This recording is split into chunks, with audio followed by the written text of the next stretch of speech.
Well, I just bought GM's first ever mass-produced full production hybrid, and yes, it's a Saturn.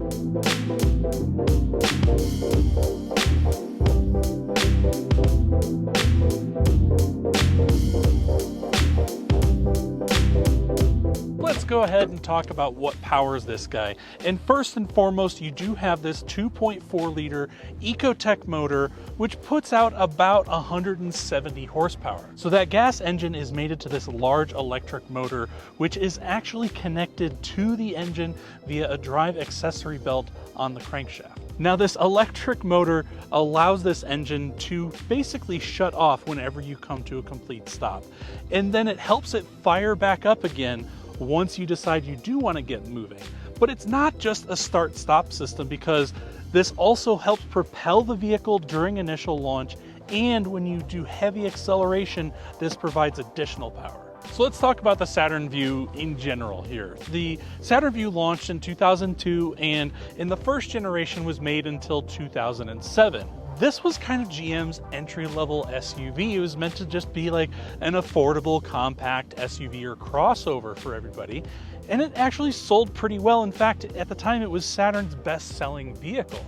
And you could see these all over the place. I mean, you had entry-level versions with standard 4-cylinder engines, or you can get them in a V6. Cool enough though, if you get a 2004 or later, it actually came with a J-series Honda engine if you got the V6, and basically kind of like an Acura MDX motor in a Saturn. So at the time that this was sold, there were a few different versions of the Vue, as I mentioned, and the cool one is the red line, right? With the Honda J-series engine and the cool body cladding, and it was a little more performance oriented.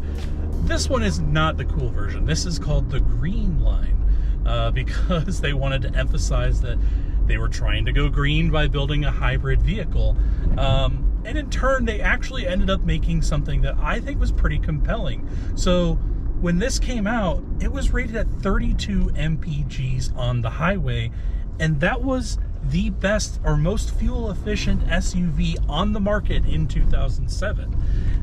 It even beat out the likes of the Ford Escape. And not only that, the Ford Escape was $3,000 more than this. Now, you could option the Ford Escape with all-wheel drive, but you couldn't option the all-wheel drive on this. This was a front-wheel drive only SUV. Now, when considering the Ford Escape in today's landscape, you have to consider that those came with a CVT. I mean, we're talking about the hybrid Escape, which came with a CVT, whereas this has a more traditional 4-speed automatic transmission. And as we all know nowadays, the CVTs just do not last quite as long as a traditional automatic. So this is going to actually be more reliable in the long term.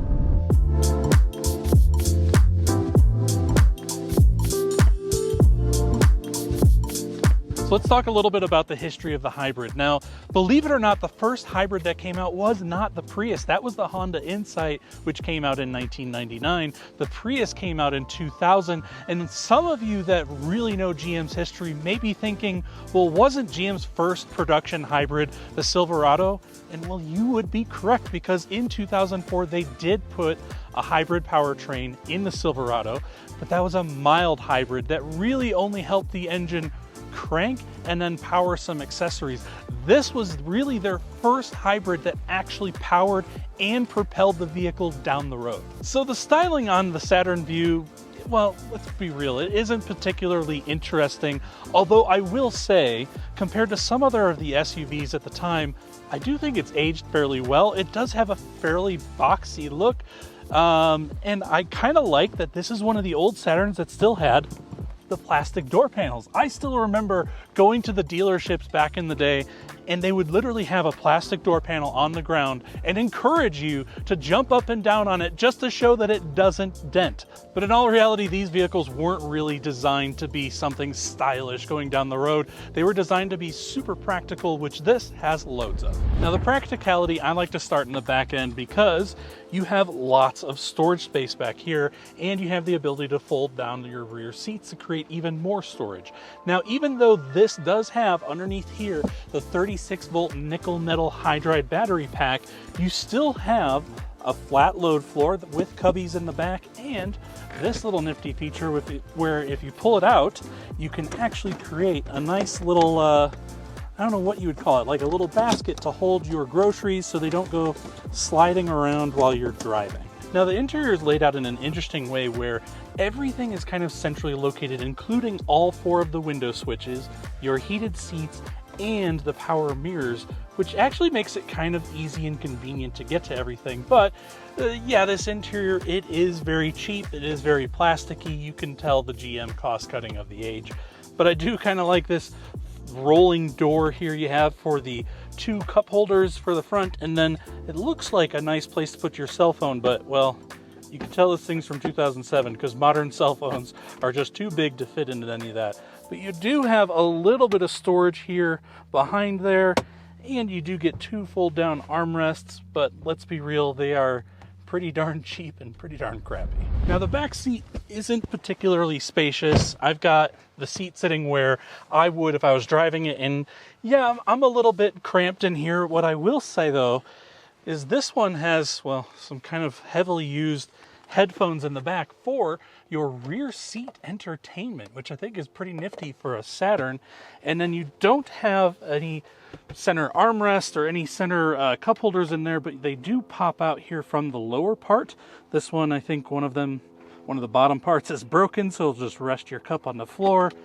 But I do like that you do have this fold down table here for the front, and it actually folds completely flat, so it makes it a pretty usable hard surface. So the MSRP on this when it was brand new was $23,000, which pretty much made it the exact same price, or within a couple $100s, of the Toyota Prius, except you had something that was lifted a little bit higher up off the road and gave you more practicality in the back. So if you think about it in that way, it is a pretty compelling vehicle, but unfortunately, I guess most consumers just didn't see it that way, and that's why the Prius still far outsold the Saturn Vue hybrid. But I still think that it's kind of interesting, and it's a good first attempt at a full hybrid vehicle from GM.